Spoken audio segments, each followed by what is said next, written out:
A'udzubillahi minasyaitonirrajim. Bismillahirrahmanirrahim. Assalamualaikum warahmatullahi wabarakatuh. Alhamdulillahirabbil alamin. Wassalatu wassalamu ala asyrafil anbiya'i wal mursalin wa ala alihi wa sahbihi ajmain. Amma ba'd. Alhamdulillah anda bersama saya Dai Aiman dalam Tanyalah Ustaz biar tahu jangan keliru. Alhamdulillah pada hari ini kita dalam bab perbincangan tafsir dan taranum dalam surah Fatir ayat 41 sehingga ayat 45. Tapi sebelum tu nak tanya apa khabar penonton-penonton sekalian? Harap semua dalam keadaan sehat-sehat sejahtera, baik-baik, baru lepas solat subuh berjemaah, baru sudah baca Yasin pun berjemaah juga. Dan sekarang ni kita nak sambung tadabbur Al-Quran kita dalam surah Fatir ayat 41 sehingga ayat 45. Jadi siapakah panel yang akan bersama dengan kita pada hari ini? Kita nak persilakan Tuan Guru kita Al-Fadil, Ustaz Muhammad Syamsul Hakim Abdul Samad. Apa khabar Ustaz? Alhamdulillah, Dai Aiman. Alhamdulillah. Terima kasih Ustaz bersama dengan kita pada hari ini. Sebab kita seronok bila kita sama dengan Ustaz, banyak intipati ataupun kita nak dapatkan kata-kata hikmah dan kita nak mentadabbur ayat suci Al-Quran pada hari ini. Mudah-mudahan memberi petunjuk kepada kita insya-Allah. Baik para penonton sekalian, kepada anda semua yang sedang menyaksikan Tanyalah Ustaz, perbincangan berkaitan tafsir dan taranum dengan topik surah Fatir ayat 41 hingga ayat 45, dan anda juga boleh menonton siaran hari ini secara HD di www.tonton.com.my. Jadi macam mana? Anda semua dah bersedia? Kita berdasarkan tafsir Ar-Rahman pada hari ini. Tak kisahlah anda boleh buka Al-Quran dan kita catat satu-satu kata-kata hikmah ataupun apa yang Ustaz akan sebutkan pada hari ini. Baik Ustaz, sebagai mukadimah pada hari ini, tafadhal Ustaz. Bismillahirrahmanirrahim. Alhamdulillah Rabbil Alamin wa bihi nasta'in. Dai Aiman dan juga para penonton yang terus bersama-sama dengan rancangan Tanyalah Ustaz. Rancangan yang kita kira antara rancangan yang sentiasa dinantikan oleh penonton setiap hari, khususnya untuk mendapatkan pengetahuan berkenaan tentang kitab Allah dan juga sunnah Nabi kita sallallahu alaihi wasallam, selain daripada beberapa tajuk yang lain yang berkaitan dengan agama kita. Diam tak diam Dai Aiman, daripada kita mulakan seawal bicara surah Fatir, hari ini kira-kiranya kita sampai kepada penghujungnya. Ayat 41 sampai 45 ni tuan-tuan juga puan-puan dan dirahmati Allah adalah merupakan penghujung bagi surah Fatir. Dah sampai hujung dah kita. Tapi mudah-mudahan kita harapkan ada kebaikan daripada seawal perbincangan kita tentang surah Fatir, surah yang menceritakan tentang kehebatan Allah selaku pencipta bagi alam yang kita lihat maha hebat pada hari ini, dan dialah yang telah pun menciptakan kita juga satu ketika dahulu, dan pasti penciptaan itu ada tujuan dan juga maksudnya. So rasanya pagi ini kita nak mulakan terlebih dahulu dengan bacaan kot insya-Allah Ustaz. Sebab kalau tak baca rasanya macam tak sempurna hari kita insya-Allah. So izinkan untuk kita sama-sama melihat dan juga merenung ayat-ayat yang bakal saya bacakan sebentar nanti. Tuan-tuan juga puan-puan yang rahmati Allah, buka Al-Quran, tengok ayat-ayat tersebut. Mudah-mudahan dengan suluhan bacaan Al-Quran yang kita sampaikan ini akan membuka hati kita untuk pergi kepada perbincangan yang selanjutnya biidznillah taala. A'udzu billahi minasy syaithanir rajim.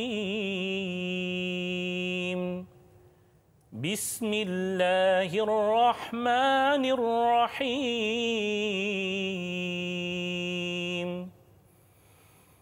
Inna Allah yumsiku as-samawati wal arda. Inna Allah yumsiku as-samawati wal arda an tazula. ولئن زالتا إن أمسكهما من أحد من بعده إنه كان حليما غفورا وأقسموا بالله جهد أيمانهم لئن جاءهم نذير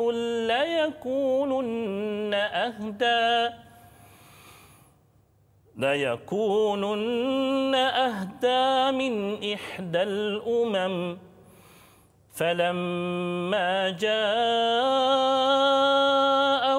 نذير ما زادهم إلا نفورا استكبارا في الأرض ومكر السيء ولا يحيق المكر السيء إلا بأهله فهل ينظرون إلا سنة الأولين فلن تجد لسنة الله تبديلا ولن تجد لسنة الله تحويلا أولم يسيروا في الأرض فينظروا كيف كان عاقبة الذين من قبلهم وكانوا أشد منهم قوة وما كان الله ليعجزه من شيء في السماوات ولا في الأرض إنه كان عليما قديرا ولو يؤاخذ الله الناس بما كسبوا ما ترك على ظهرها من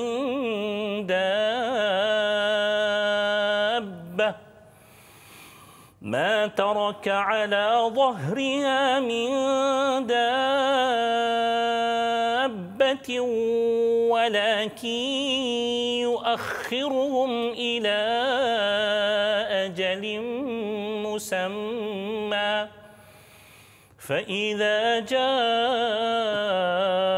أجلهم فإن الله كان بعباده بصيرا صدق الله العظيم.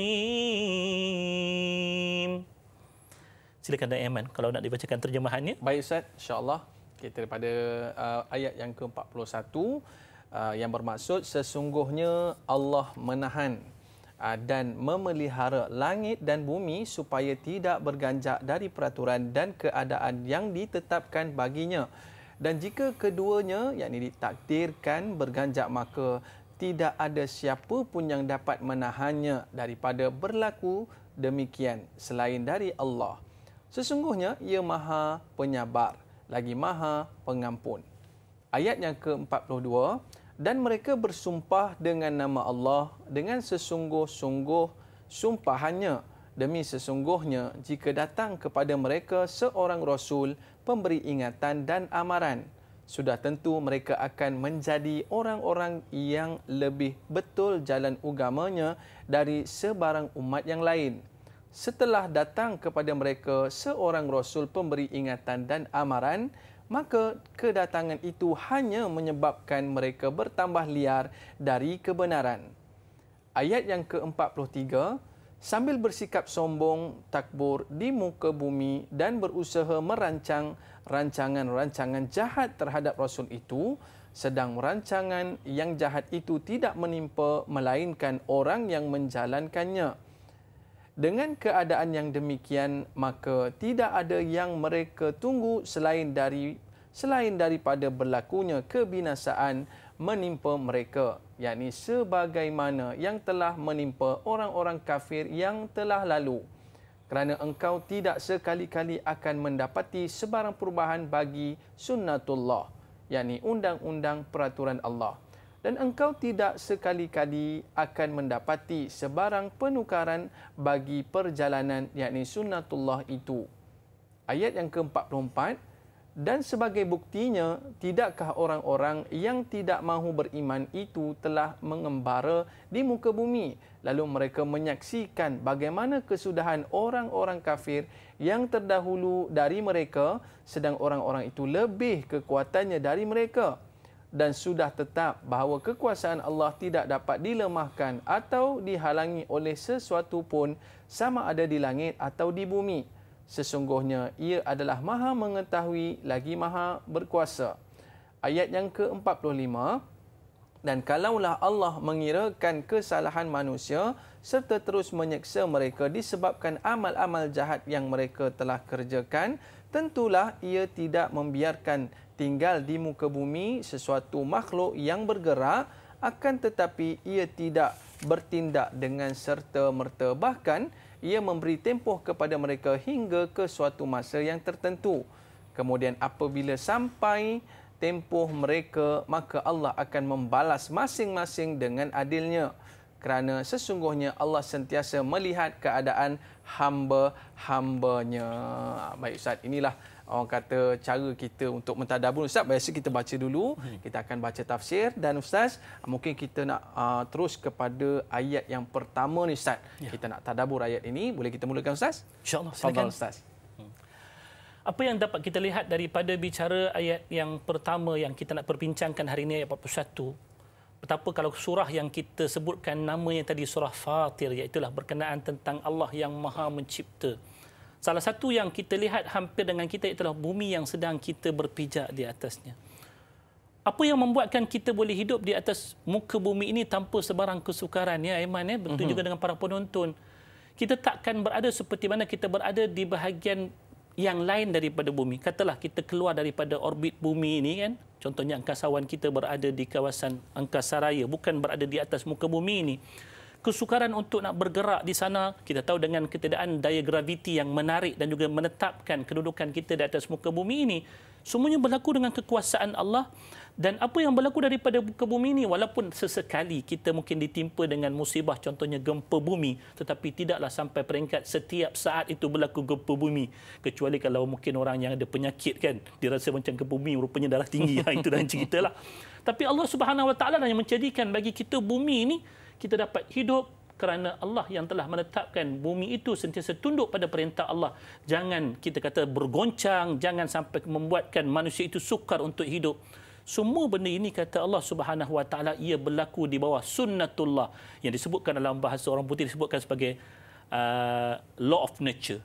Iaitulah hukum alam yang telah Allah tetapkan. Wahai bumi, inilah pergerakan yang diharuskan bagi kamu, menyebabkan sekalian makhluk termasuklah kita dapat tinggal di atas muka bumi. Tujuan Allah ceritakan benda ini sebab apa? Supaya orang-orang yang sebelum daripada ini ada kesombongan. Bila mana dihidup di atas muka bumi, dia rasa sombong untuk dia nak meningkah ataupun nak membantah apa saja perintah Allah. Allah kata, bayangkanlah kalau bumi itu jenis tak taat, kita tak boleh hidup dah. Tapi sebab bumi ini adalah merupakan makhluk yang taat, Allah kata kamu bergerak begitu keadaan dia, jangan sampai bergoncang. Tetapkan ada pada diri kamu graviti yang menyebabkan manusia boleh tetap berdiri di atasnya. Bayangkanlah kalau tiba-tiba bumi kata, saya tak nak duduk di situ, saya nak berada di orbit yang lain ataupun di kawasan Bima Sakti yang lain. Agak-agak bagaimana keadaan manusia? Susah kita, kan? Matahari yang terbit daripada belah timur, tenggelam belah barat, bulan dan sebagainya, semua yang berada di alam ini, semuanya berada di bawah kekuasaan Allah yang mutlak. Tapi kadang-kadang manusia tidak menghargai, mensyukuri nikmat bumi yang sedang dihidup padanya, membuatkan dia sombong, menyebabkan dia lawan Allah Subhanahu Wa Taala, walaupun bumi yang sedang dipijak itu bukan bumi dia, bumi Allah Subhanahu Wa Taala. Tapi Allah sebut, hujung ayat ini menarik, Allah sebutkan, innahu kana haliman ghafura. Sesungguhnya Allah sebagai pencipta bagi bumi ini, dia ada yang namanya sifat yang istimewa yang namanya haliman, yang maha penyabar, dan dia adalah yang maha pengampun. Kenapa dua sifat ini disertakan bagi ayat ni? Kenapa Ustaz? Ini yang menariknya. Lepas ni lah kita cerita. Lepas ni cerita. Tak sabar nak cerita lagi. Tunggu tak ke mana-mana, insyaAllah. Kepada para penonton, nak tahu kupasannya kembali selepas ini, tanyalah Ustaz, biar tahu, jangan keliru.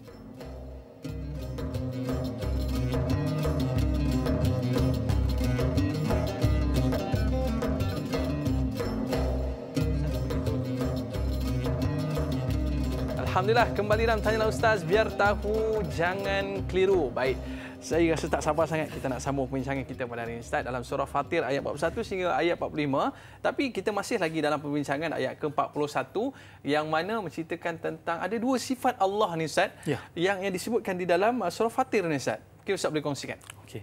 Kalau kita lihat dalam ayat-ayat yang Allah datangkan, sesekali ianya akan diakhiri dengan menyebutkan sifat-sifat Allah. Bukan takat ayat 41, nanti kita akan tengok nanti dalam ayat yang ke-44 pun Allah menyebutkan tentang sifatnya, iaitulah di sana nanti aliman qadira.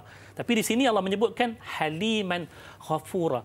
Kenapa di sini Allah gunakan sifat yang lain, dekat sana sifat yang lain, kadang-kadang pada sifat-sifat yang lain yang Allah datangkan pada ayat-ayat yang lain. Haruslah kita fahami bahawasanya setiap ayat yang kita didatangkan oleh Allah Subhanahu Wa Taala itu dalam masa kita memahami akannya, kita akan dapat mengenali Tuhan kita yang kita tahu memiliki sifat yang sekian banyak. Antaranya sifat yang disebutkan dalam ayat ini, iaitulah Allah Subhanahu Wa Taala itu Tuhan yang Maha Penyabar lagi Maha Pengampun. Kita kata sabar-sabar manusia pun kadang-kadang hilang juga sabar dia kan. Dan tahap kesabaran manusia itu kita tahu dia takkan semampu sehebat bagaimana Allah Subhanahu Wa Taala bersabar dengan makhluk-makhluk dia. Bayangkan ketika mana Allah menyediakan bagi kita bumi untuk kita tinggal. Bukan takat saya dan juga Aiman, bahkan kita semua. Bahkan bukan takat untuk orang Islam, bahkan untuk yang non-Muslim juga yang tinggal di atas muka bumi ini kan. Sesekali kita lihat, mungkin diri kita ataupun sekalian yang lain berbuat silap di atas muka bumi ini. Katalah kita memberikan kediaman kepada sesiapa daripada kalangan tetamu kita untuk mendiami rumah kita. Pastilah ketika mana mereka mendiami rumah kita tersebut, pastilah dia perlu untuk mengikuti peraturan-peraturan sebagai seorang tetamu, bukan sebagai seorang tuan rumah. Dan kalau kata dia buat berlebihan ataupun melampau dalam ketika mana dia duduk dalam rumah kita, pasti kita akan marah dia dan kemudian mungkin sampai peringkat menghalau akan mereka. Tapi tuan-tuan bayangkanlah, ketika mana yang namanya makhluk berbuat salah, tak kiralah sama ada daripada kalangan orang-orang yang beriman ataupun kalangan mereka yang tak beriman, pada ketika itulah kita lihat betapa kita masih lagi dapat meneruskan kehidupan tanpa sebarang gangguan. Berbeza kalau kita buat di rumah orang-orang ataupun manusia-manusia yang lain, pasti kita akan dihalau dan sebagainya. Bayangkan kita bertamu di rumah Allah Subhanahu Wa Taala, kita bertamu di bumi Allah. Tapi ketika mana kita berbuat maksiat, Allah tetap memberikan kemaafan sebelum tiba kepada hari pembalasan yang sebenar. Itu yang dikatakan Allah itu Maha Penyabar dengan kerana makhluk-makhluk dia, terutama yang berbuat maksiat kepadanya lah. Dan yang keduanya, bila mana Allah Subhanahu Wa Taala dengan sifat penyabar tersebut, apa tujuannya? Kalau kita lihat kepada apa yang telah ditafsirkan oleh para ahli tafsir, iaitulah ianya bertujuan untuk memberikan peluang bagi setiap daripada yang berbuat kesalahan untuk memohon ampun dan juga taubat. Jangan bila kita buat jahat, tak ada apa-apa pun jadi kat diri saya ni, kira okeylah. Tak, Tuhan kata tetap akan tiba kepada hari pembalasan yang akan dibalas setiap kerjaan manusia. Kalau yang baik dengan kebaikan, yang jahat pastilah dengan keburukan yang akan menimpa diri dia. Tetapi kenapa Allah Subhanahu Wa Taala yang sifatnya Maha Penyabar memberi tangguh kepada kita daripada dikenakan hukuman tersebut, berbanding kalau kita dapat peluang, ini orang yang tak baik ni, terus kita bagi kan. Tapi Allah tidak berbuat demikian sebab Allah juga bersifat dengan sifat Ghafura. Dialah yang Maha Pengampun. Dia mengharapkan hamba-Nya yang ketika mana mereka berbuat kesilapan, diberi tangguh hukuman tersebut supaya mereka mencari Dia untuk diminta keampunan bagi segala kesilapan tersebut. Lantaran itulah, bila mana kita hidup di atas muka bumi, salah satu daripada tujuan hidup yang perlu kita sempurnakan, iaitulah hiduplah dengan mencari yang namanya keampunan daripada Allah bagi segala silap kita. Bila mana kita dah memperoleh keampunan, satu lagi iaitulah carilah redha Allah Subhanahu Wa Taala. Tapi Ustaz, sahabat kita Rahimah Saud dia tanya macam apakah reaksi yang sepatutnya lahir dalam dada kita jika ayat-ayat seperti itu ada depan mata kita, yang mana disebutkan Allah ni Maha Penyabar dan Maha Pengampun. Dan apa sebenarnya maksud Allah ni kena sabar dalam ayat ini? Apakah maksud Allah apabila Allah sebut bahawa Allah itu Maha Penyabar? Fadhal Ustaz. Subhanallah, soalan sangat-sangat baik bagaimana yang ditanyakan oleh saudari kita ni tadi. Bila mana kita membacakan sifat-sifat Allah antaranya pada ayat yang sebegini, apa peranan ataupun tanggungjawab kita terhadap kalimah-kalimah yang sebegitu, tuan-tuan dan juga puan-puan? Bila mana kita disebutkan tentang sifat Allah Subhanahu Wa Taala, menjadi tanggungjawab kita untuk memahami dan juga mengenali Tuhan yang disebutkan dengan sifatnya sebegitu. Tuhan yang disebutkan di sini itulah Tuhan yang Maha Penyabar. Maka daripada kesabaran Allah Subhanahu Wa Taala terhadap diri kita lah, kita sepatutnya lebih menyayangi Allah Subhanahu Wa Taala berbanding sekalian makhluk yang lain. Kalaulah dalam hidup kita, kita sayang kepada mak dan juga ayah kita, antara sebabnya kenapa kita kata subhanallah, keduanya itu adalah merupakan insan yang paling sabar dengan kita.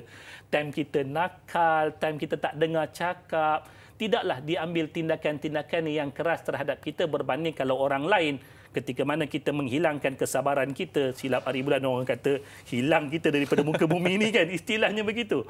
Tapi ibu dan ayah kita, siapapun kita, bagaimanapun kita perbuat kepada mereka, kebiasaannya mereka tetap menyayangi diri kita. Maka bila mana kita mendengar tentang sifat sabar Allah Subhanahu Wa Taala, Kita kena menyayangi Allah Subhanahu Wa Taala kerana kesabarannya itu tidak berbelah bahagi. Dan yang kedua, bila kita tahu Allah tu bersifat dengan sifat Maha Penyabar, kita juga tahu Allah juga memiliki sifat-sifat yang lain, antaranya yang Maha Pembalas, iaitu Al-Muntaqim. Allah Subhanahu Wa Taala bersabar bila mana tiba masanya, dan bila tiba masa yang satu lagi, iaitu ketika mana hari pembalasan, pada waktu itu tidak lagi istilah kesabarannya. So kita kena takut. Orang yang sabar ni kadang-kadang orang kata tak apa, itu penyabar je, kita buat take for granted. Tapi bila kita tahu di sebalik kesabaran manusia itu akan ada batasannya, ada sempadan dia, sempadan bagi kesabaran Allah Subhanahu Wa Taala, iaitulah sebelum daripada tibanya 2 saat bagi manusia. Apa dia? Yang pertama, sebelum daripada nyawa kita sampai di kerongkong, Allah tangguhkan hukuman tersebut. Sebelum daripada terbitnya matahari sebelah barat, Allah tangguhkan yang namanya penerimaan taubat. Siapa-siapa yang tidak melakukan sebelum 2 keadaan tersebut, maka tidak ada lagi yang namanya Maha Penyabar pada ketika tersebut. Sebaliknya yang ada cuma tinggal Maha Pembalas saja. Tadi Ustaz sebut tentang penyabar ataupun pengampun dan penyabar. Betul. Perlukah manusia ini bersifat seperti sifat Tuhan itu, Ustaz? Okey, ini yang kedua, iaitu setelah daripada kita mengenali Tuhan kita dan mencintai Tuhan tersebut seperti mana yang selayaknya dialah Tuhan, yang tidak ada Tuhan yang lain selain daripada dia.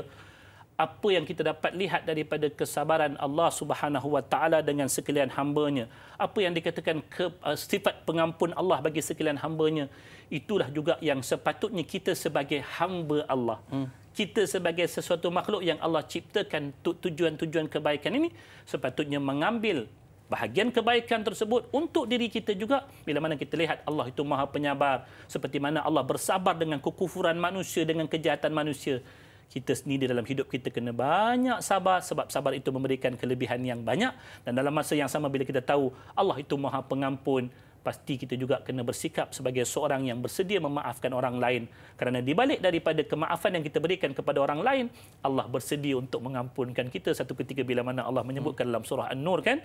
Allah kata fa'fu wal-ya'fu wal-yasfahu. Hendaklah kalian memaafkan orang lain dan hendaklah melupakan kesalahan orang lain. Ala tuhibbuna ayyaghfirallahu lakum. Tidakkah kalian suka Allah mengampunkan kalian? Kita memaafkan orang, kita rasa diri kita hebat. Tetapi sebenarnya di balik kemaafan yang kita berikan kepada orang, sebenarnya kita yang lebih berharap kepada Allah mengampunkan kita, memaafkan kita bagi apa yang kita maafkan orang lain. Ini tanggungjawab kita setelah kita melihat sifat tersebut, insya-Allah. Tapi kita nak tahu juga apa benda yang manusia ni teruk sangat lakukan sehingga kan Allah terpaksa sabar dengan mereka. Mungkin jawapannya ada pada ayat yang ke-42 ke, Ustaz? InsyaAllah boleh kita terus tadabbur ayat ke-42, Ustaz? Apa yang diperbuat oleh manusia ni kalau kita nak senaraikan sangat-sangat banyak. Tetapi khusus untuk bicara surah Fatir ni, tuan-tuan, bagaimana Allah ceritakan daripada ayat 42, beraninya mereka itu bersumpah atas nama Allah Subhanahu Wa Taala untuk sumpah-sumpah yang mereka tidak menyempurnakan akannya. Kita, kalau orang tidak menyempurnakan janji pun kita sudah ada kemarahan, kan? Apatah lagi kalau sampai peringkat dia bukan takat berjanji, dia sampai siap bersumpah tetapi tidak menyempurnakan sumpahnya. So dalam ayat 42 ni, Allah ceritakan orang-orang musyrikin satu ketika bila mana mereka itu hidup dalam keadaan melihat 2 kumpulan manusia yang lain yang dapat kemuliaan pada masa tersebut, yang dilihat dengan kelebihan-kelebihan rezeki, kedudukan-kedudukan mereka di sisi masyarakat. Iaitulah keadaan sebelum daripada Nabi SAW diutuskan. Waktu itu yang mendapat tempat dalam masyarakat adalah ahli kitab, iaitulah golongan Yahudi dan juga golongan Nasrani. Yang kita tahu mereka itu sebelum daripada kehadiran Nabi SAW telah diutuskan rasul-rasul, antaranya Nabi Musa, Nabi Isa dan juga lain-lain, kan? Seorang musyrikin bila mana melihat keadaan orang-orang ahli kitab yang mendapat kemuliaan daripada sisi masyarakat tersebut, mereka pada ketika itu memberikan sumpah mereka bahawasanya seandainya Allah mengutuskan kepada mereka seorang Nabi seperti mana yang diutuskan kepada orang Yahudi dan juga Nasrani, pasti mereka juga akan mendapatkan petunjuk hidayah untuk menjadi sebaik ataupun lebih baik daripada golongan tersebut. Tapi ini cakap-cakap sebelum Allah utuskan Nabi Muhammad SAW. Allah sebutkan bagaimana bila mana mereka nakkan sesuatu yang bersifat keduniaan ini, mereka sampai berani untuk bersumpah dengan nama Allah. Kalaulah Allah utuskan kepada mereka seorang Nabi, kami pasti akan jadi orang baik contohnya. Kami pasti akan ikut Nabi tersebut untuk kami dapatkan kemuliaan-kemuliaannya. Tapi macam biasalah, seimbang kosong. Janji-janji juga, sumpah-sumpah juga, kan? Tapi nak ikut tu tak sama sekali. So inilah yang Allah sebutkan tentang kejahatan daripada kejahatan orang musyrikin. Yang mana kita tahu surah Fatir adalah surah-surah Makkiyah, surah daripada surah-surah Makkiyah yang ceritakan tentang kejahatan orang-orang musyrikin terhadap Allah Subhanahu wa taala yang sepatutnya melayakkan untuk mereka itu dikenakan hukuman disebabkan oleh sumpah yang mereka langgari, tetapi sabarnya Allah, Maha Pengampunnya Allah memberikan tangguh kepada mereka untuk mereka kembali kepada Allah Subhanahu wa taala. Itu cerita ayat 42 yang kita lihat sekarang. Mungkin disebabkan faktor egonya, takaburnya, tidak mau goyang dengan kedudukannya itu menyebabkan mereka ni angkuh kepada Allah Subhanahu wa taala. Jadi sahabat kita ni dia nak mempersoalkan satu soalan ni Ustaz, tak kala datang kepada mereka pemberi peringatan, maka kedatangan itu menambah kepada mereka jauhnya dari kebenaran. Adakah ajaran tauhid yang dibawa oleh Rasulullah SAW semakin menambahkan kekafiran mereka, yang mana mereka tidak suka ajaran baru yang bertentangan dengan pegangan mereka kerana bimbang, tergugat dan jatuh akan kedudukan dan darjat mereka ni Ustaz. Takut tergugat ni macam mana Ustaz? Tuan-tuan juga puan-puan, tadi kita dah sebutkan kan, sepatutnya kalau kata dah sampai bersumpah dengan nama Allah, itu perkara yang sangat-sangat besar untuk dipenuhi oleh seseorang. Tambah-tambah kita tahu bersumpah dengan nama Allah tak seperti mana kita bersumpah dengan manusia. Apa yang kita janji dengan manusia itu pun sudah mendatangkan kemarahan, kemurkaan. Tapi Allah Subhanahu wa taala ceritakan dalam ayat ini bagaimana manusia yang bersumpah ni, disebutkan dalam hujung ayat tersebut, bila mana Allah memberikan ataupun menjawab apa yang mereka minta tersebut dengan mengutuskan seorang Nabi, adakah mereka itu menjadi lebih baik seperti mana yang dijanjikan? Menjadi daripada kalangan orang yang lebih memperolehi petunjuk? Allah kata, ma zadahum illa nufura. Kalimah nufura ni itulah mereka itu semakin menjauh, semakin melarikan diri daripada jalan kebenaran yang sepatutnya mereka telah pun memperolehi seorang Nabi yang paling baik daripada sekalian Nabi yang lain, seorang Rasul yang lebih baik daripada Rasul yang lain. Tetapi kenapa dengan kehadiran seorang lelaki yang lebih baik daripada para Rasul yang lain, lebih baik daripada para Nabi yang lain, tidak membuatkan mereka itu menjadi lebih baik? Sebab ada satu sifat yang dalam diri mereka yang Allah nyatakan dalam ayat yang berikutnya. Seperti mana yang Da'i Aiman sebutkan tadi, iaitulah adanya sifat sombong terhadap kebenaran. Sombong terhadap kebenaran ini satu sifat yang sangat-sangat bahaya. Yang Nabi sebutkan, la yadkhulul jannata man kana fi qalbihi mithqala dzarratin minal kibir. Takkan masuk dalam syurga sesiapa yang dalam dirinya itu kedapatan barang kita kata satu zarah pun daripada sifat sombong. Para sahabat Nabi bila dengar kalimah daripada Nabi yang sebegini, mereka kata, siapa di kalangan kami yang tak terkena dengan sifat tersebut walaupun sedikit? Contohnya kita pakai baju baru kan, pasti ada sifat sombong sikit kan. Naik kereta baru, naik kereta besar, baru kita beli semalam, ada sifat sombong sikit kan. Adakah itu yang dimaksudkan? Nabi SAW ketika mana menjelaskan maksud kesombongan tersebut, Nabi kata, al-kibru batrul haq wa ghamtun nas. Yang dikatakan sombong yang Nabi kata takkan masuk syurga itu, iaitulah orang yang menolak akan kebenaran dan merendah-rendahkan manusia. Sombongnya dengan Nabi, bila Nabi bawa kebenaran, dia tengok Nabi itu anak yatim. Bila sebut anak yatim, siapa dia untuk kami terima? Maka sombong itulah yang membuatkan mereka semakin jauh daripada hidayah Allah Subhanahu wa taala. Tapi persoalannya Ustaz, mereka ni percaya ke tak percaya apa yang Nabi bawa kepada mereka, ataupun hanya disebab kesombongan kepercayaan tadi ditolak ke tepi? Kita bicara selepas ini Ustaz. InsyaAllah. Para penonton, kembali selepas ini. Tanyalah Ustaz, biar tahu, jangan keliru.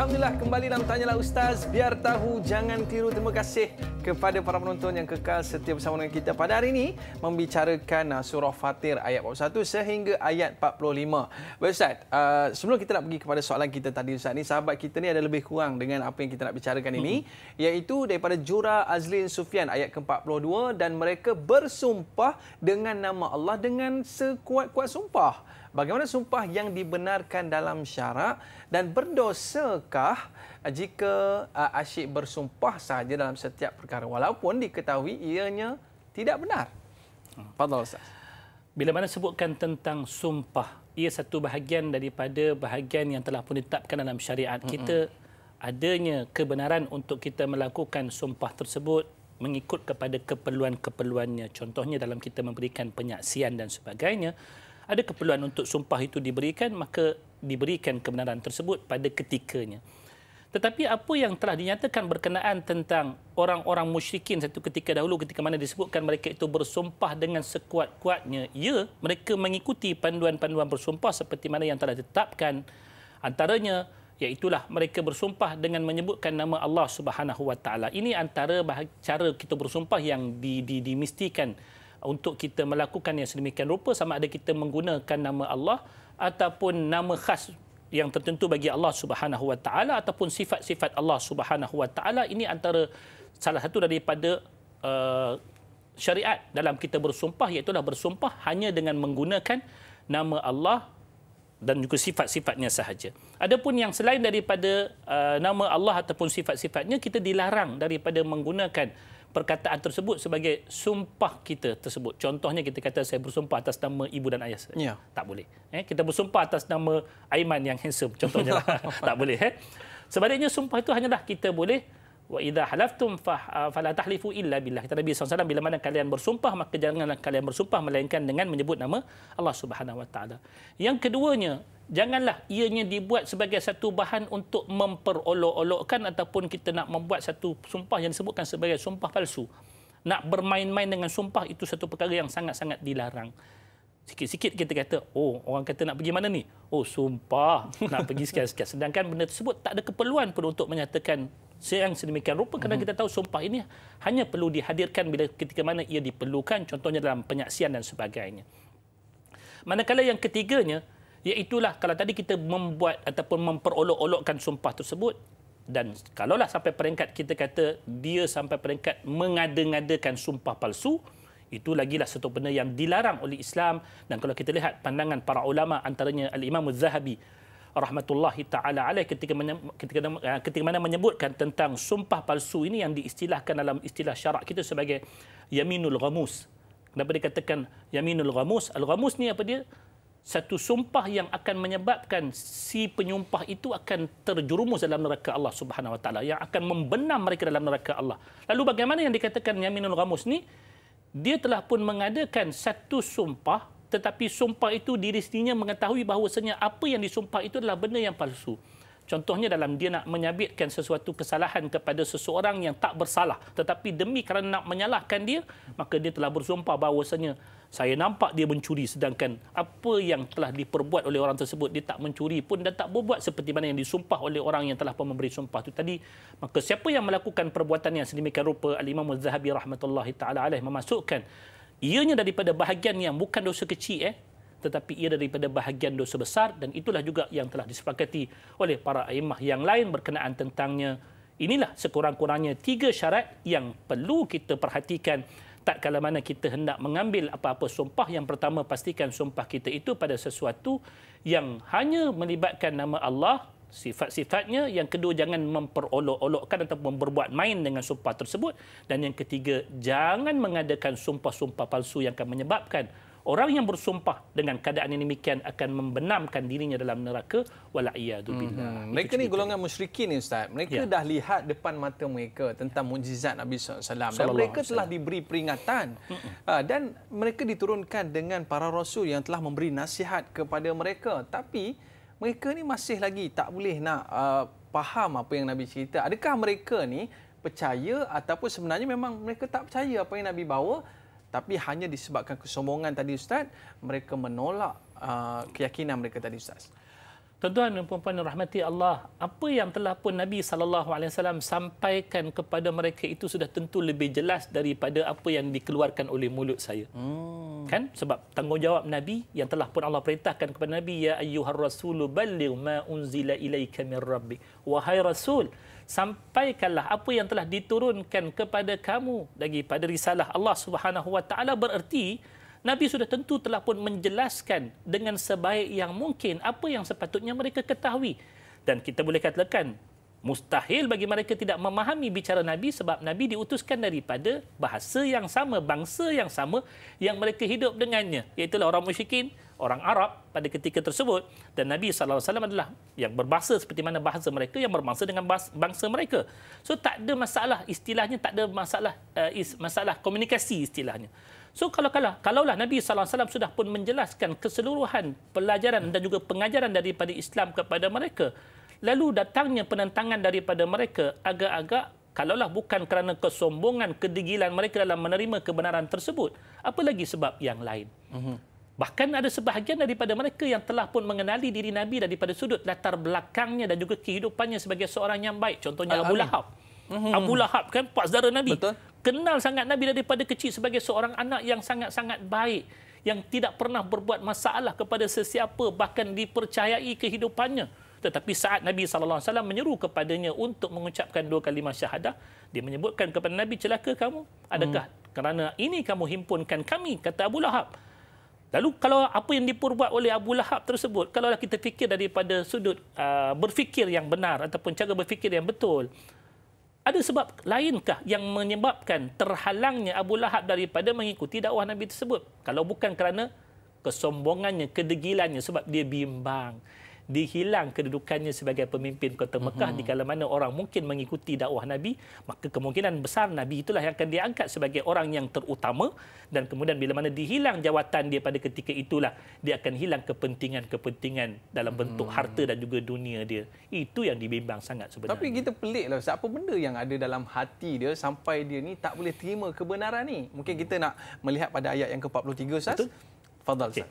Ayat 43, Allah Subhanahu Wa Taala menyatakan secara spesifik apa yang membuatkan dia melakukan sekalian kejahatan ini. Punca yang paling utama, inilah pelajaran yang paling besar yang pernah diberikan kepada umat manusia. Saat ketika mana manusia yang pertama nak diutuskan oleh Allah Subhanahu Wa Taala ke muka bumi pun, itulah yang telah ditunjukkan sebagai pelajaran buat sekalian anak Adam ini, agar jangan kita sama sekali memiliki sifat yang tersebut, iaitu sifat sombong. Apa yang telah pun dilakukan oleh Iblis saat ketika mana Allah memerintahkan kepadanya untuk sujud pada Adam.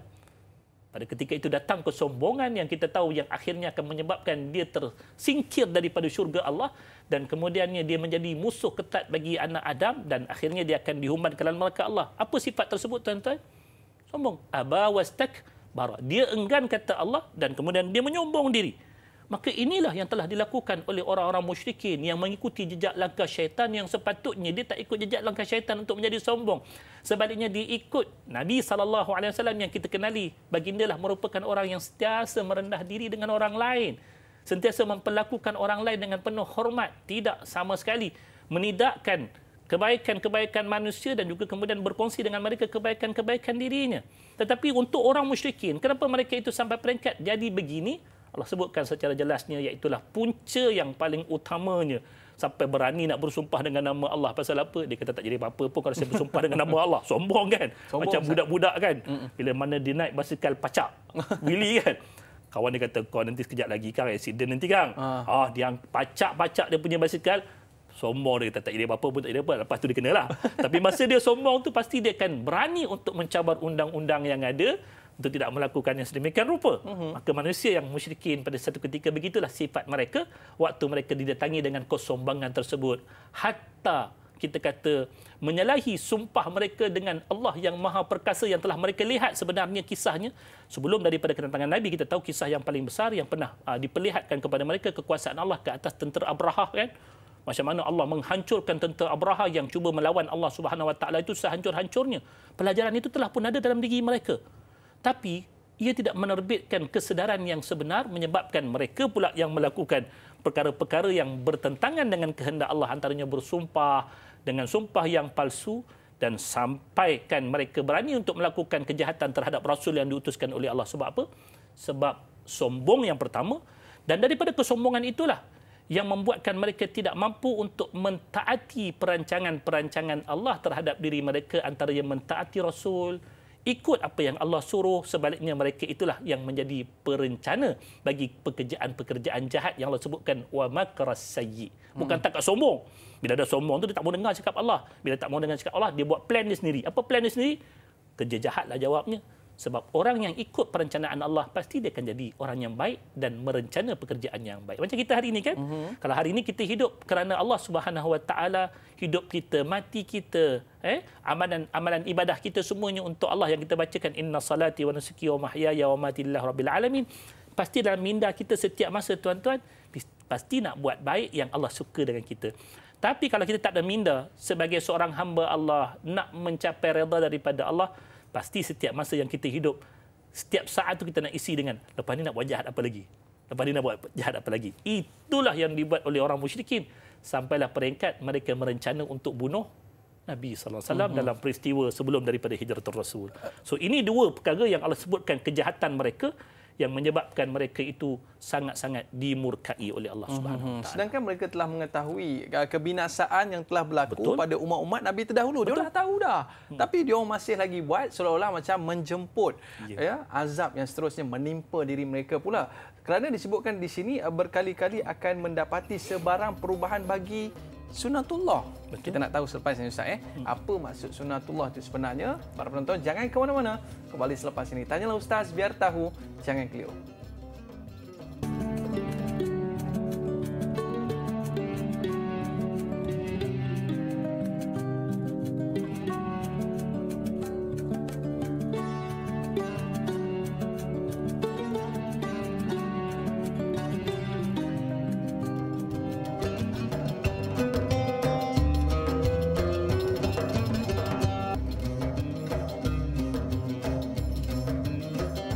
Alhamdulillah, kembali dalam Tanyalah Ustaz biar tahu, jangan keliru. Terima kasih para penonton yang kekal setia bersama dengan kita. Ada yang baru buka TV ke?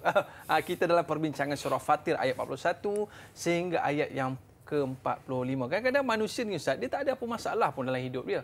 Cumanya yang menyebabkan dia masuk ke dalam neraka hanya satu sifat sombong saja Ustaz. Itu yang kita nak elak dan kita nak buang jauh-jauh sifat itu.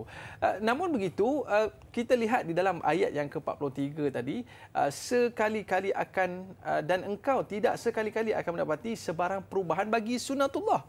Dan kita nak tahu apa itu sunatullah dan sekali-kali akan mendapati sebarang penukaran bagi perjalanan, tukar jalan.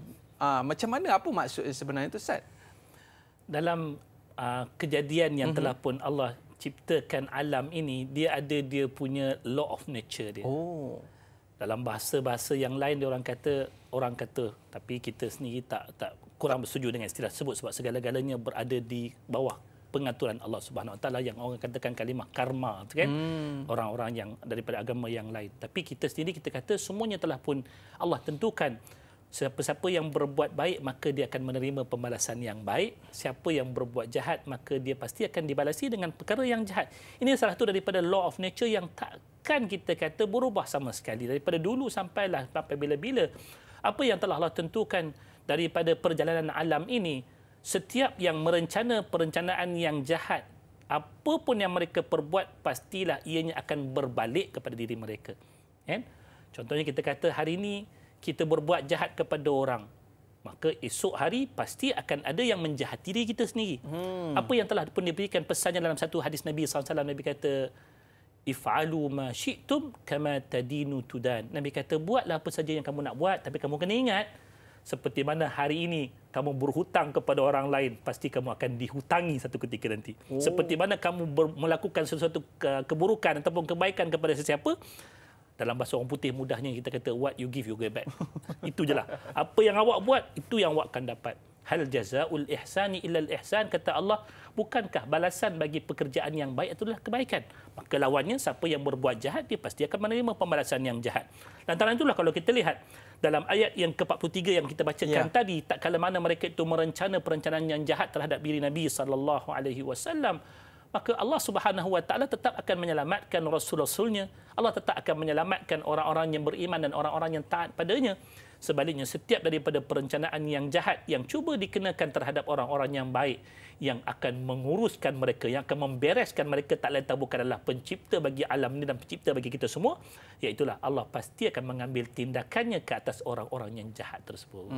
So kalau kita lihat apa yang telah diperbuat oleh orang-orang musyrikin satu ketika terhadap Nabi SAW dalam banyak perancangan mereka, contohnya dalam perancangan peristiwa hijrah kan, mengepung rumah Nabi, nak cari Nabi untuk dibunuh. Tapi kesudahannya, Nabi terlepas selamat, alhamdulillah. Dan orang-orang tersebutlah yang akhirnya terpaksa berpenat lelah, berjaga malam, menanti Rasulullah SAW keluar daripada rumah untuk dibunuh. Sampai kesudahannya mereka tidak bertemu dengan Nabi SAW dan Nabi tetap terselamat. Sedangkan mereka terpaksa berpenat lelah di dunia, di akhirat of course lagi berpenat lelah, iaitulah menghadap balasan daripada neraka Allah Subhanahu wa taala. Ini pelajaran untuk kita. Jangan sesekali merencana pekerjaan yang jahat, sebab apa yang kita rencanakan daripada perencanaan yang jahat, tak kiralah kepada sesiapa pun, Tuhan janji Tuhan pasti akan pulangkan balik kepada orang yang merencana tersebut.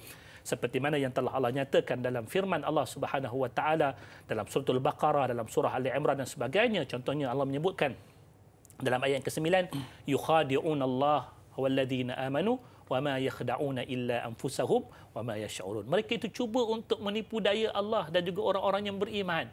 Tetapi Allah yang akan menipu daya mereka kembali, sedangkan mereka itu tak sedar. Mereka lah yang sedang tertipu dengan apa yang sedang direncanakan oleh diri mereka. Dalam surah Ali Imran, Tuhan kata, wa makaru wa makarallah. Mereka mengadakan perancangan yang sekian banyak terhadap orang-orang beriman. Contohnya Nabi Isa alaihissalam, kalau kita dengar bagaimana baginda cuba dibunuh, tetapi Allah mengangkat Nabi Isa, menyelamatkan baginda.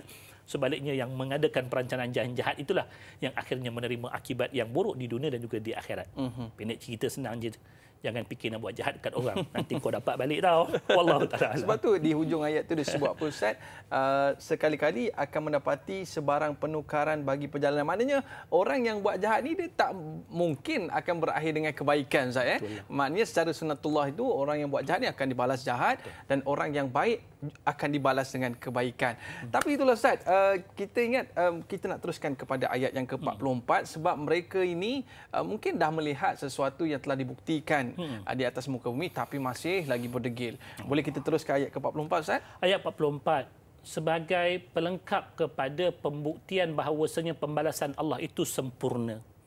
Ianya bukan sembang kosong daripada Allah. Siapa yang buat baik akan menerima pembalasan yang baik, tapi siapa yang buat kerja jahat dia pasti akan menemui kejahatan itu sebagai pembalasan buat dirinya.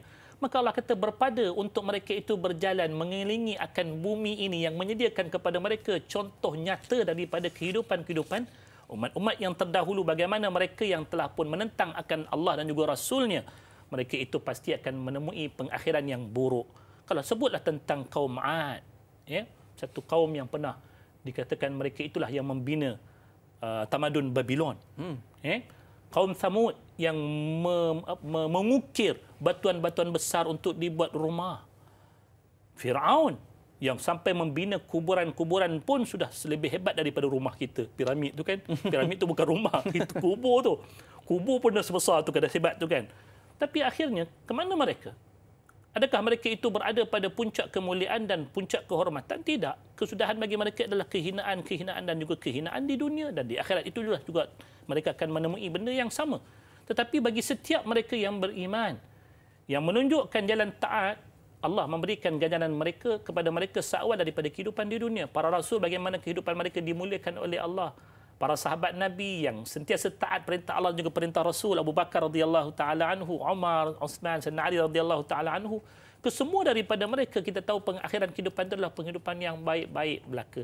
Hatta dalam dunia kita hari ini kan, bila mana kita mendengar cerita-cerita berkenaan tentang orang-orang yang baik-baik keluar dalam kita punya surat khabar, dalam siaran televisyen kita kan, orang-orang tuan-tuan guru, tok-tok khatib sedang berkhutbah, tiba-tiba tengah khutbah Allah cabut nyawa mereka. Allah, indahnya hidup begitu kan. Sahabat kami sendiri pun Ustaz Aiman, Da'i Aiman kan, Dr. Sabri yang tuan-tuan kalau biasa tengok satu video yang telah dipaparkan berkenaan tentang sahabat kami Dr. Sabri daripada USIM, ketika mana beliau mengajar di Masjid Surau. Pada ketika itulah Allah cabut nyawa dalam keadaan di hadapannya itu ada kitab yang dibentangkan dan sebagainya. Waktu dia mengajar kalam-kalam Allah Subhanahu Wa Taala, apa yang kita sangkakan daripada kebaikan tersebut, inilah petunjuk, mudah-mudahan petunjuk kepada husnul khatimah bagi manusia yang kita harapkan ia juga berlaku untuk diri kita. Tapi nak dapat macam tu, pastikan hidup kita di dunia ini sentiasa terisi dengan amal-amal yang baik, pekerjaan-pekerjaan yang baik. Jangan fikir nak buat jahat, sebab bukti dah ada. Semua yang berbuat jahat di dunia ini akan dibalasi dengan pengakhiran yang buruk. dan semua yang menjalani kehidupan sebagai orang-orang yang baik, orang-orang yang saleh, insya-Allah juga penamat bagi mereka adalah kebaikan biidznillah taala. Mungkin kita nampak mereka ni jahat betul lah, tapi sebenarnya sifat kesombongan tu pun sebenarnya ada pada kita, Ustaz. Dan kita takut sebab sifat kesombongan tu, Ustaz, kita pun mati dalam keadaan su'ul khatimah. Na'udzubillah. Mungkin sedikit nasihat pada Ustaz, macam mana kita nak cegah perkara ini supaya kita dapat mati dalam keadaan yang baik ni, Ustaz. Kan? Kita takut, Ustaz, hanya disebabkan kesombongan itu. Tuan-tuan, salah satu daripada cara untuk mendidik diri kita sentiasa merendah diri, tidak menyombong diri, iaitulah kita hendaklah hidup dengan Al-Quran. Bila hidup dengan Al-Quran, setiap daripada apa yang telah Allah titipkan daripada kalam-kalamnya, apa yang telah ditinggalkan daripada pesan Nabi-Nya ini, kita haruslah sentiasa tunduk dan juga mematuhi segala perkara tersebut.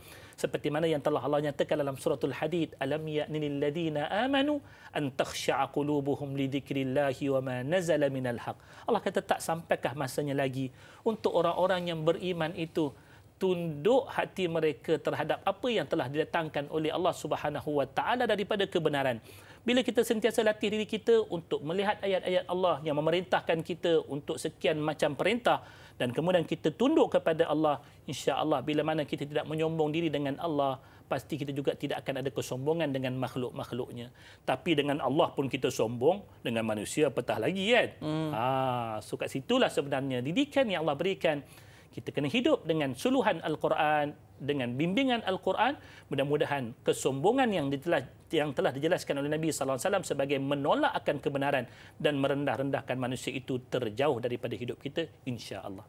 Dan kita melihatkan walau sebesar mana kekuasaan mereka pun, Ustaz, sedikit tidak dapat melemahkan kekuasaan Allah Subhanahu Wa Taala. Baik, Ustaz, sahabat kita Sirna ayat yang ke-44, kita disuruh berjalan di muka bumi ini untuk melihat keagungan dan kebesaran Allah SWT. Melihat juga kesan peninggalan kaum yang terdahulu yang menentang atau menolak Islam dan mendusta Rasul-Rasul. Bagaimana azab dan siksaan Allah itu benar atau pasti bukannya hanya untuk berseronok sahaja. Baginda Nabi SAW ada mengajar kita cara untuk berseronok sahaja. Baginda Nabi SAW ada mengajar kita cara bila tiba di kawasan yang dilaknat itu. Mohon penjelasan Ustaz. Sebab ada kita melihatkan tempat-tempat yang berlakunya azab Allah SWT ni, tempat ni mungkin makruh kita pergi, Ustaz, kan? Ya. Tapi sebenarnya mungkin kita melihat suatu tempat itu untuk mengambil ibrah di sebalik peristiwa yang berlaku di kawasan tersebut, Ustaz. Apa pandangan Ustaz? Betul. Tuan-tuan juga puan-puan dirahmati Allah, kita melihat sekian banyak ayat-ayat Al-Quran, termasuklah ayat ini. Allah bertanyakan kepada kita, tidak akan mereka itu berjalan. Maksudnya ada tuntutan untuk berjalan. Dalam surah An-Naml ayat 69 Allah kata, "Qul siru fil ardi fanzuru kaifa kana aqibatul mujrimin." Katakan kepada mereka, berjalanlah akan kalian. Allah suruh kita berjalan. Maksudnya pergi ke tempat-tempat seluruh dunia untuk kita mengambil pelajaran daripadanya dan kemudian lihatlah apakah pembalasan ataupun pengakhiran bagi orang-orang yang berbuat jahat. Dalam surah Al-An'am contohnya ayat 11. Allah kata, "Qul siru fil ardi thumma anzuru kaifa kana aqibatul mukadzibin." Allah kata, jalanlah kalian ke atas muka bumi dan lihatlah apa pembalasan bagi orang-orang yang telah pun mendustakan akan ayat Allah Subhanahu Wa Taala.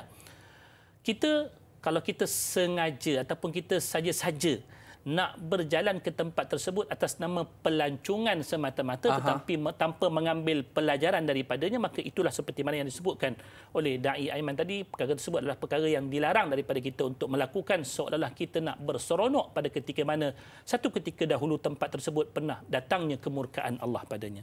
Tetapi kalaulah kita pergi tujuannya untuk melihat betapa benarnya janji Allah Subhanahu Wa Taala dalam surah-surah Al-Quran ini. Contohnya kisah berkenaan tentang Firaun. Kalau kita pergi ke bumi Mesir, kita lihat betapa piramid yang dibina tersebut, apa yang kita pandang itu tidak menerbitkan langsung kebanggaan dalam hati kita. Sebaliknya ianya menerbitkan kehinaan terhadap Firaun yang kita lihat dialah ikon kepada kezaliman manusia yang sangat-sangat dahsyat.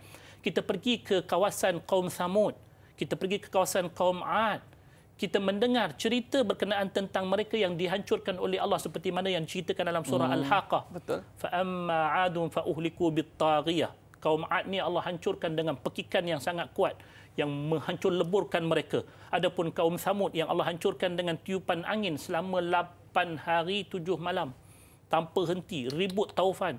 So bila kita pergi ke kawasan tersebut bukan tujuannya untuk kita nak berseronok ataupun kita pergi ke laut mati hari ni kan. Ya, betul, siap berenang-renang lagi. Jangan tuan-tuan. Itu bukan tempat untuk kita berseronok. Sebaliknya itulah tempat untuk kita melihat benarnya janji Allah dan mengambil pelajaran daripada. Dia siap buat video lagi Ustaz. Syoknya datang sini. Kalau berenang boleh terapung, dia katakan. Sedangkan kita nak ambil pelajaran ataupun hikmah di sebalik azab yang Allah turunkan di situ.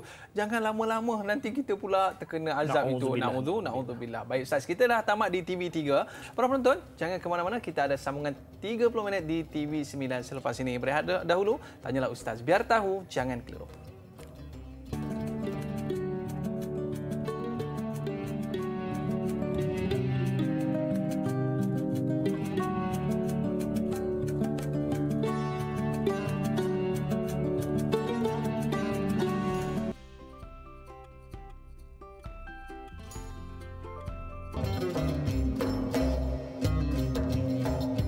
Alhamdulillah, kembali dalam Tanyalah Ustaz, biar tahu jangan keliru. Terima kasih para penonton yang kekal setia bersama dengan kita pada hari ini dalam perbincangan tafsir berkaitan dengan surah Al-Fatir ayat 41 sehingga ayat 45.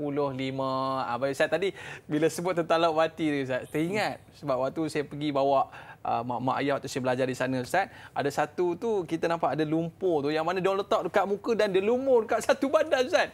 Katanya untuk cantikkan kulit. Tapi itulah tempat-tempat dilaknat macam ni. Takut juga kita nak pergi Ustaz kan. Kita takutlah mungkin apa-apa boleh berlaku kepada kita. Kalau kita nak pergi jugalah Ustaz kan. Biasalah melancong ni. Boleh ke sebenarnya Ustaz Okey.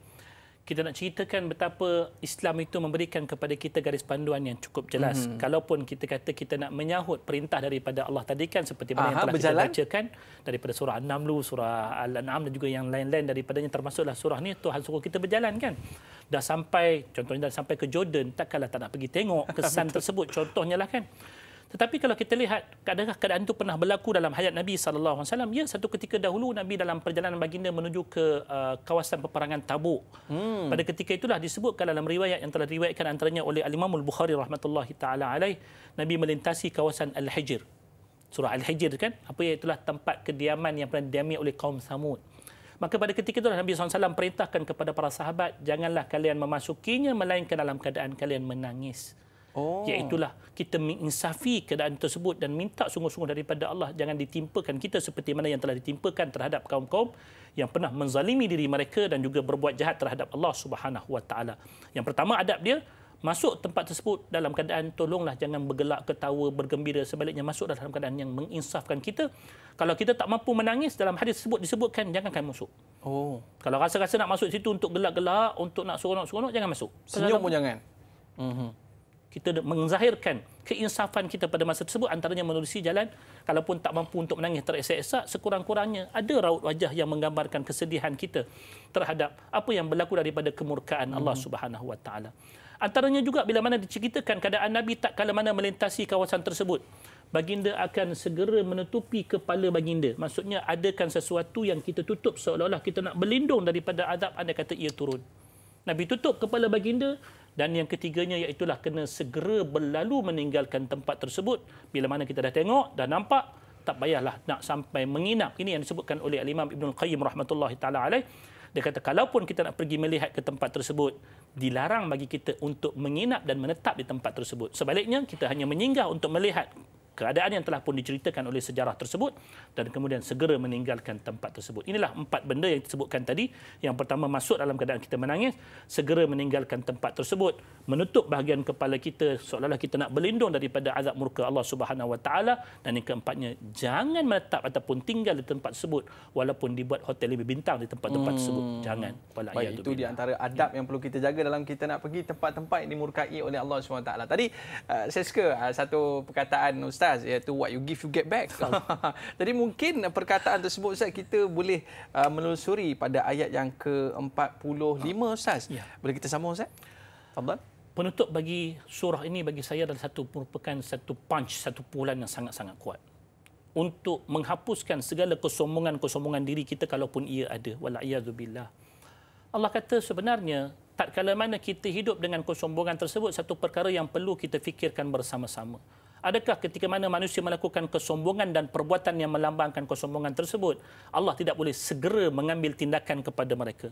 Sebaliknya kata Allah dalam ayat ini, Allah kata, kalaulah betul Allah mengambil tindakan seperti mana yang dicabar oleh Allah, dicabar oleh mereka terhadap Allah. Contohnya orang musyrikin kan, ketika mana mereka menentang dakwah Nabi SAW seperti mana yang telah diceritakan dalam juzuk yang ke-9, wa idh qalu Allahumma in kana hadha huwal haqq min 'indik fa amtir 'alaina hijaratan minas sama'i aw i'tina bi'adzabin alim.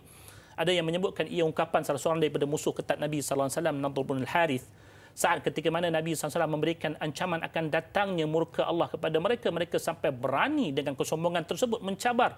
Mereka sampai menyebutkan kepada Allah, ya Allah, seandainya benar itulah kebenaran yang datang daripada sisi Engkau, turunkanlah daripada langit batuan-batuan yang akan menghempap diri kami, ataupun datangkan kepada kami dengan sebarang daripada azab-azab yang perit. Ini cabar Allah Subhanahu Wa Taala. Maka kata Allah, apa yang kalian cabar tersebut, kalaulah Allah Subhanahu Wa Taala melaksanakan seperti mana yang dicabar tersebut, maka tidak akan ada apa-apa lagi yang tinggal di atas muka bumi, sedangkan kita tahu bumi itu ada hayat yang ditentukan baginya.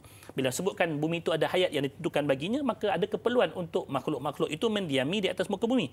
Tak kiralah sama ada yang namanya manusia, binatang, flora dan juga fauna. Tetapi kalau Allah ambil tindakan, cukup kalau kita kata, misalan katalah, kejadian volcano ataupun dipanggil gunung berapi, tak kala mana ianya meletus, maka kawasan sekitarnya itu hilang segala kehidupan pada tempat tersebut. Dan Allah pernah menunjukkan satu ketika bagaimana bumi laut mati yang pernah didiami satu ketika dahulu oleh kaum Nabi Lut, ianya adalah merupakan bumi yang subur, yang dapat didiami dengan penuh kenikmatan dan juga kemewahan. Tetapi sekali Allah mengambil tindakan ke atas satu kumpulan manusia tersebut, sampai laut itu pun terpaksa dinamakan dengan nama laut mati. Mana pernah dengar nama laut mati kan? Betul. Orang mati ada, binatang mati ada, pokok mati ada. Ini laut pun mati. Kenapa ia boleh jadi mati? Sampaikan tidak ada lagi hidupan yang boleh tinggal dalam laut tersebut. Sedangkan lautan adalah tempat yang kita tahu tinggal ni ikan dan juga sekian makhluk-makhluk yang lain. Tetapi bila mana datangnya murka Allah, Allah kata takkan ada daripada mana-mana manusia, haiwan, makhluk-makhluk yang lain yang sanggup untuk tinggal di tempat yang telah dimurkai oleh Allah Subhanahu Wa Taala. Maknanya di sebalik kejahatan yang kita lakukan, dengan sekelip mata, dengan sekali pantas, Allah boleh membalasnya di atas kejahatan tersebut. Tapi kita rasa pelik dengan kasih sayang Allah SWT ni, Allah masih lagi tangguh, Allah masih lagi bagi nikmat, Allah masih lagi bagi kesihatan kepada kita. Walaupun tadi kita buat maksiat, masih kita rasa nikmat ni. Tapi kenapa Allah nak kena tangguh perkara itu, Ustaz? Ini yang disebutkan di awal tadi, tuan-tuan, sebab sifat Allah, innahu kana haliman ghafura. Allah itu maha penyabar dengan segala karenah hamba-hambanya ini. Supaya satu ketika nanti tidak ada yang memberikan dakwa-dakwi, kami tidak pernah diberikan peluang untuk berfikir sejenak dan kemudian merubah pendirian-pendirian kami yang buruk. Macam kita lah, nak meminang orang kan, nak hantar peminangan kan, dan orang yang nak dipinang itu tak dikenali, ataupun yang meminang itu tak dikenali, pasti kita akan memberi tempoh untuk berfikir dan kemudian membuat keputusan. Maka Allah Subhanahu Wa Taala yang faham bagi kejadian makhluk yang telah pun diciptakan ini, terkadang tak kala mana sesuatu kebenaran itu didatangkan dalam sesuatu masa, ia bukan semudah petik jari kemudian terus menerimanya. Ada sebahagian daripada manusia seperti mana Abu Bakar boleh bertindak sebegitu. Nabi sebut apa pun, aku percaya belaka.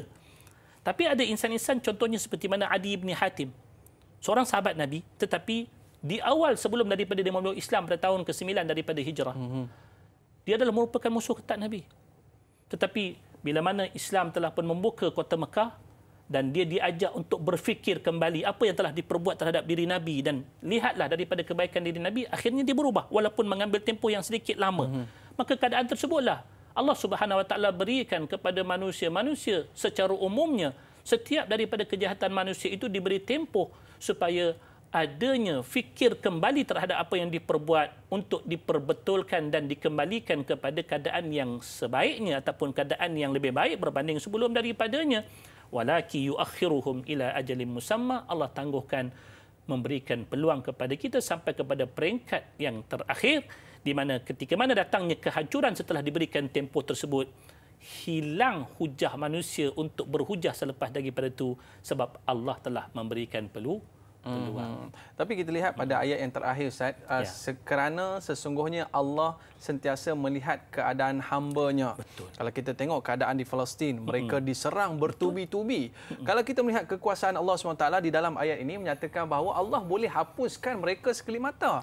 Tetapi apa sebenarnya hikmah yang Allah nak tunjukkan kepada kita supaya kita ni umat Islam cakna dengan perkara ini Ustaz? Betul. Dan Allah saja tangguhkan dulu untuk menghapuskan golongan yang zalim ini Ustaz. Mungkin ada hikmahnya.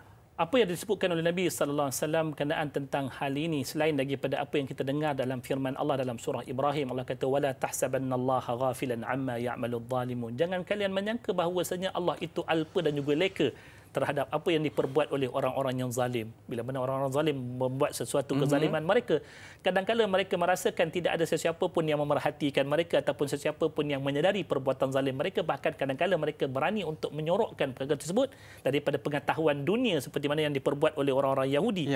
Tapi hari ini Allah telah membongkarkan kejahatan mereka, tinggal lagi kita nak mengisafi ataupun tidak, sama ada kita Muslim ataupun yang non-Muslim, turut sama menyedari tentang hakikat kezaliman Zionis Yahudi tersebut. Tetapi kita kata untuk yang secara umumnya, dalam penegasan yang telah pun Allah sebut, Allah kata Allah tak pernah leka terhadap apa yang diperbuat oleh orang-orang yang zalim, melainkan kata Allah dalam ayat tersebut, innama yuakhiruhum liyaumin tashkhasu fihi al-absar. Allah hanya memberikan tangguh kepada satu hari yang mana mata-mata orang yang berbuat zalim itu akan terbeliak melihat kekuasaan Allah Subhanahu wa taala. Ianya ibarat kita kata kalau kita mengambil tindakan bagi sesuatu yang dijangkakan. Contohnya kita datang lambat sekolah kan. Pergi sekolah lambat, masuk ke sekolah menengah dulu kan.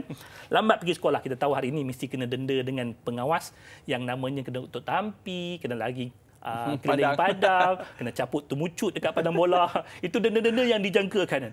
Tetapi satu hari kalau kita datang ke sekolah, tiba-tiba kita tengok pengawas semua tak ada, semua orang tak ada, tapi kita masuk dalam sekolah tu, sedangkan kita tahu kita ni telah melakukan kesalahan. Bagaimana perasaan kita pada tersebut? Ianya lebih menakutkan sebab kita tak mampu untuk menjangka apa hukuman yang akan datang. Betul. Okey? Itu sebab kita kata Allah Subhanahu wa taala memberikan keadaan sebegini bagi orang-orang yang zalim supaya ketakutan mereka di saat-saat akhir kehidupan itu lebih mencengkam.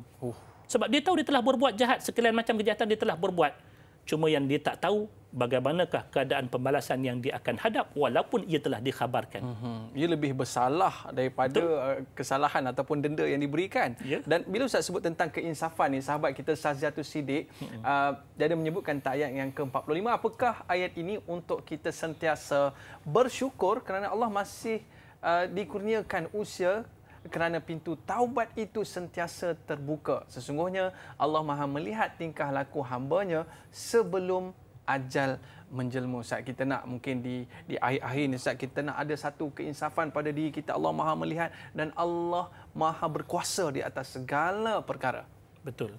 Apa yang ditanyakan oleh saudari Syazatul tadi adalah merupakan satu yang melengkapkan bicara kita bahawasanya bila mana kita melihat penangguhan yang diberikan oleh Allah Subhanahu wa taala dan ruangan masa yang diberikan, bukan sekadar satu yang disebutkan di sini, iaitu sementara menanti ajal itu tiba. Bahkan bagi semua umat manusia, kita ada satu lagi saat yang kalaupun kita tidak berakhir lagi dengan kematian, ada satu saat yang Allah berikan peluang, iaitu sebelum terbitnya mentari daripada sebelah barat, yang pada waktu itu seluruh pintu taubat, seluruh keimanan manusia tidak akan lagi yauma la yanfa'u nafsun imanuha. Pada waktu itu takkan lagi bermanfaat iman manusia setelah terbitnya matahari belah barat. Kalau iman itu sudah tak diterima, apatah lagi keampunan ataupun permohonan ampun daripada Allah Subhanahu wa taala. Keadaan-keadaan inilah yang selama mana kita belum bertemu dua keadaan ini, ia sepatutnya disyukuri dengan sebetulnya. Bukan kata bersyukur, oh bersyukur saya tak kena apa-apa lagi sekarang. Dah. Tetapi syukur tersebut iaitulah sesuatu yang menuntut daripada kita melakukan apa yang menggambarkan kesyukuran tersebut. Contohnya kita kata, saya bersyukur betul Allah bagi saya sihat, maka saya melakukan ibadah. Saya syukur saya masih lagi hidup, saya belum lagi dimatikan oleh Allah. Maka bertaubat itu sebenarnya adalah merupakan pelengkap bagi rasa syukur yang telah terhasil dalam hati kita. Kita sempurnakan dengan tindakan. Sebab syukur ni dia mesti tiga. Mulut kita melafazkannya, hati kita merasakannya, tindakan kita itu membuktikannya. So kalau betul awak bersyukur awak masih lagi hidup, belum lagi dimatikan oleh Allah, carilah yang namanya keampunan daripada Allah sebelum tibanya 2 saat yang kita nyatakan tadi, iaitu sebelum datangnya ajal menjemput kita dan juga sebelum datangnya mentari itu diterbitkan di sebelah barat oleh Allah Subhanahu wa taala. Kadang-kadang kita ni kena tengok dulu depan mata, Ustaz. Kita kena tengok dulu depan mata baru kita tahu apakah yang akan terjadi kepada kita. Bila kita nampak, aku baru yakin ini akan berlaku. Baik, Ustaz, kita nak berehat seketika. Para penonton, jangan ke mana-mana. Kembali selepas ini, Tanyalah Ustaz, biar tahu, jangan keliru.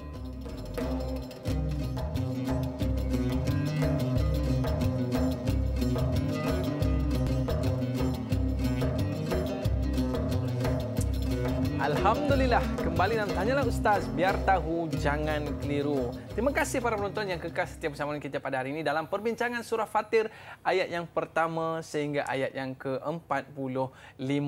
Dan kita kadang-kadang kita senyum dan gembira di atas segala nikmat yang Allah berikan di samping maksiat yang telah kita lakukan. Dan penangguhan itu mungkin disebabkan Allah masih bagi peluang dan chance kepada kita untuk berubah. Tetapi Ustaz, bila mana kadang-kadang manusia ni dah diberikan pelbagai tanda-tanda dan alamat-alamat kematian itu sendiri, seperti berlakunya sakit, berlakunya kemalangan dan sebagainya, dan tanda-tanda itu Allah dah bagi tahu kepada mereka, ini tanda yang mana tak lama lagi kita bakal untuk menjengah kematian. Tetapi masih lagi manusia itu masih belum sedar, Allah masih menangguhkan azabnya ketika di dunia ini, Ustaz. Jadi mungkin bagaimana peringatan untuk kita ini supaya kita sedar ini dia yang Allah nak jemput kita kembali menghadap Ilahi, Ustaz. Tuan-tuan, puan-puan yang dirahmati Allah, para penonton, saya nak sebutkan berkenaan tentang satu sunnah Nabi sallallahu alaihi wasallam yang boleh memimpin kita untuk kita menyempurnakan tuntutan syukur bagi peluang kehidupan yang Allah berikan kepada kita. Iaitulah biasakan diri kita untuk menziarahi orang sakit. Bila mana kita menziarahi orang sakit, cuba bual-bualkan dengan mereka apa keinginan-keinginan mereka pada kala tersebut. Kalau kita jumpa dengan orang yang sakit kronik, ada kita tanya pada dia, awak teringin tak nak makan KFC ke ataupun makanan-makanan yang sedap-sedap ni kan? Pasti tak terungkap benda tersebut sebagai pilihan untuk mereka melakukan sedemikian rupa. Adakah keinginan untuk berjalan ke sana juga ke sini? Pasti itu juga bukan keinginan utama mereka. Kalau kita berjumpa dengan orang-orang yang sakit yang baik-baik, biasanya mereka berharap agar Allah berikan kesembuhan untuk diri mereka. Semalam kan, waktu dalam siri kuliah kita di surau, ada kalangan jemaah yang duduk sekali untuk bincangkan tentang tafsir surah Al-Qalam. Di hujung kelas tersebut, dia kata, Ustaz, boleh tak tolong sama-sama doakan untuk dia kembali boleh berjalan, tujuannya supaya dia dapat menyempurnakan salat yang sebelum daripada ini dapat bersalat seperti mana orang-orang kebanyakan. Dia nak sihat balik. Sebab apa? Dia kata, dah lebih kurang 6 bulan Ustaz, da'i, dia tak boleh berjalan, tak boleh nak rokok, tak boleh nak sujud. Rindu dia nak sujud, nak rokok. Agak-agak, kalaulah kita tidak menziarahi orang sakit, kita pula sihat-sihat selalu, kan orang kata. Adakah kita akan menginsafi peluang-peluang tersebut yang orang-orang lain, terutamanya bagi mereka yang bakal meninggalkan dunia, sangat-sangat berharap akannya. Contohnya kalau kita lihat dalam firman Allah dalam surah Al-Munafiqun kan, laula akhartani ila ajalin qarib fa as-saddaqa wa aku minas salihin. Orang-orang yang nak mati pakat semua minta daripada Allah, bagilah sedikit tempoh masa, tak banyak pun sikit jadilah. Tujuannya apa dia? Supaya aku dapat bersedekah dan aku dapat buat benda baik. Tapi perkara ini kita takkan dapat merasainya kalau kita sentiasa hidup dengan kesenangan, kemewahan dan tak pernah menziarahi orang-orang yang susah, orang-orang yang sakit untuk kita mengambil pelajaran daripada keadaan tersebut. Maka lakukanlah sunnah Nabi SAW dan berbuatlah beberapa ketika. Bukan kita pergi kepada orang sakit tersebut, kita menyindir. Oh, dulu tak nak semayang, badan muka dah sakit. Janganlah buat macam tu. Tapi kita yang mendapatkan pelajaran daripada mereka, tanya apa yang mereka hajati daripada keperluan waktu ketika mana mereka sakit. Antara jawapan yang kebiasaannya kita dengar, itulah, tolong doakan saya, mudah-mudahan saya dapat kembali melakukan amal ibadah seperti mana yang sebelum daripadanya. Inilah yang menginsafkan kita. Allah bagi kita tubuh yang sihat, Allah bagikan kita kesihatan yang segar bugar ini. Tidakkah ianya sepatut digunakan untuk kita tunduk taat pada Allah Subhanahu Wa Taala, bukan menyombong diri saat satu ketika nanti tak kala mana kita sudah pun keras, kejang tubuh kita. Waktu itu pasti penyesalan itu yang akan tiba kerana kita tidak menggunakan kesempatan dan peluang yang telah diberikan oleh Allah Subhanahu Wa Taala. Ini yang saya cadangkan kepada kita semua. Banyakkan ziarah orang sakit, banyakkan ziarah kubur yang Nabi sebutkan apa dia? Akthiru min dzikri hadibal ladat. Banyakkan daripada kita mengingatkan diri kita apa yang menghilangkan kelazatan hidup kita untuk kita tak nak bersenang-senang sangat. Bukan tak boleh bersenang-senang, tapi senang-senang yang melupakan diri kita satu hari nanti kita akan hidup bagi kehidupan yang sangat-sangat susah. Kita cuma berharap agar Allah menambahkan sedikit lagi usia kita untuk kita berbuat amal-amal salih. Wallahu ta'ala. Baik Ustaz, kalau kita melihatkan kepada apa yang telah berlaku kepada umat-umat yang terdahulu itu cukup menakutkan kita Ustaz. Yang mana kaum Nabi Lut diterbalikkan, kaum Nabi Nuh di banjir dan sebagainya. Dan kita rasa perkara itu bakal tiba pada kita tak lama lagi. Sebab apa Ustaz? Sebab rasanya semua perkara itu dah ada dah sekarang. Tetapi bagaimana kita melihatkan mungkin Allah tangguh sikit lagi untuk memberikan kita gambaran bagaimana untuk kita kembali menginsafi setiap kesilapan yang telah kita lakukan. Jadi kepada para penonton sekalian, kalau kita lihat inilah dia pelajaran yang kita nak ambil di dalam perbincangan kita pada hari ini, iaitu segera untuk kita kembali kepada Allah SWT. Baik Ustaz, kita nak melihatkan sekarang ni kita dah tahu dah, kita dah dengar dah daripada Al-Fadhil Ustaz tentang azab-azab yang bakal Allah turunkan kepada kita di saat kita melakukan maksiat. Apa pelan tindakan yang perlu kita lakukan sekarang Ustaz? Allah telah menciptakan bagi kita segala keperluan hidup kita yang telah pun disempurnakan untuk kita. Dialah yang telah menciptakan langit dan juga bumi untuk kita berteduh dan juga tinggal di atasnya. Iaitulah langit untuk tempat kita berteduh di bawahnya, bumi tempat kita berpijak di atasnya. Allah bekalkan kita dengan segala macam, sama ada daripada daratan ataupun lautan. Itu kisah-kisah daripada seawal kita berbicara tentang surah Al-Fatir dahulu. Tetapi sekalian penciptaan Allah Subhanahu Wa Taala ini, ia bukan semata-mata tujuannya untuk manusia bersenang-senang dengannya. Sebaliknya kita ada tanggungjawab yang perlu disempurnakan, iaitulah misi-misi yang telah pun diberikan oleh Allah, visi-visi yang telah ditetapkan oleh Allah. Ini yang perlu kita sempurnakan dan jangan sekali kita berpaling daripada misi-misi dan juga visi-visi tersebut. Visi yang paling utama iaitulah hendaklah kita memastikan diri kita menyembah Allah, tidak ada yang lain daripadanya, dan misi-misi yang lain iaitulah mengimarahkan akan alam ini selain daripada kita beribadah kepada Dia. Semua benda ini adalah merupakan aturan yang telah Allah tetapkan. Setiap daripada pelanggaran aturan tersebut akan membuatkan kehidupan kita di dunia ini akan berlaku ketidakstabilan. Bayangkan kalau kita bermaksiat kepada Allah, maksiat yang kita bukan hanya lihat daripada sudut kita kata maksiat diri. Berlaku zalim kepada orang juga adalah merupakan satu kemaksiatan. Bila mana seseorang menzalimi orang yang lain, maka pada ketika itulah dia akan menyebabkan satu pihak itu akan menindas orang yang lain tersebut, akan menjadi kita kata melampau, dan yang tertindas itu pasti akan bangkit dan kemudian membalas balik keburukan tersebut, maka akan berlakunya peperangan dan sebagainya. Ini yang berlaku pada rakan-rakan kita, sahabat-sahabat kita di bumi Palestin kan. So semua benda yang telah Allah tetapkan ini tujuannya ialah supaya kita menginsafi diri kita apa yang telah Allah tetapkan bagi penciptaan kita dan juga alam ini. Ianya terselit di baliknya tanggungjawab yang perlu kita sempurnakan, dan jangan pernah sesekali berfikir untuk berbuat jahat ataupun memaksiati Allah dan juga Rasulnya pada apa yang telah ditetapkan daripada peraturan, sama ada yang melibatkan peraturan alam ataupun peraturan Allah. Dia ada dua.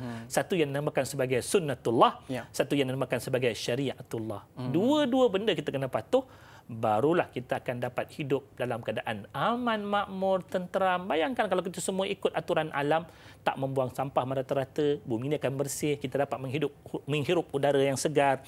Kita pula hidup dengan syariat Allah, tak menzalimi orang lain, sentiasa berlaku baik terhadap orang lain. Datang jumpa dengan orang, Aiman senyum pada kita, mesti seronok kan. Ini tidak kalau kita buat zalim pada orang, macam mana orang tu nak senyum pada kita kan? Jangan kita buat zalim pada dia.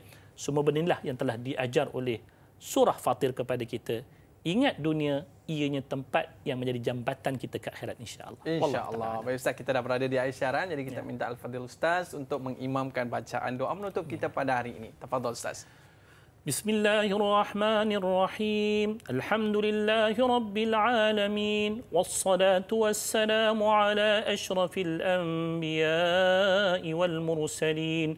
Nabiyyina Muhammadin wa ala alihi wa sahbihi ajma'in. Allahumma rahamna bil Qur'an waj'alhu lana imaman wa nuran wa hudan wa rahmah. Allahumma dhakkirna minhu ma nusi وعلمنا منه ما جهلنا وارزقنا تلاوته آناء الليل وأطراف النهار واجعله لنا حجة يا رب العالمين. اللهم إنا نسألك فعل الخيرات وترك المنكرات وحب المساكين، وأن تغفر لنا وترحمنا، وإذا أردت فتنة بقوم فتوفنا إليك غير مفتونين ولا مضلين، وحسبنا الله ونعم الوكيل. ربنا آتنا في الدنيا حسنة وفي الآخرة حسنة وقنا عذاب النار. صلى الله على نبينا محمد وعلى آله وصحبه وسلم والحمد لله رب العالمين. تقبل الله منا ومنكم. Terima kasih kepada Al-Fadhil Ustaz atas penjelasan topik kita pada hari ini, surah Fatir ayat 41 sehingga ayat 45. Jadi kepada para penonton, saya Dai Aiman mohon maaf di atas lanjur kata terlajak bicara. Kita tutup majlis dengan kafaratul majlis dan suratul As. Subhanakallahumma wa bihamdika asyhadu an la ilaha illa anta astaghfiruka wa atubu ilaik. Wal asri innal insana lafi khusr illa alladhina amanu wa amilus solihati wa tawasaw bil haqq wa tawasaw bis sabr. Ila liqa ma'as salamah. Like dakwah, share ilmu. Assalamualaikum warahmatullahi wabarakatuh.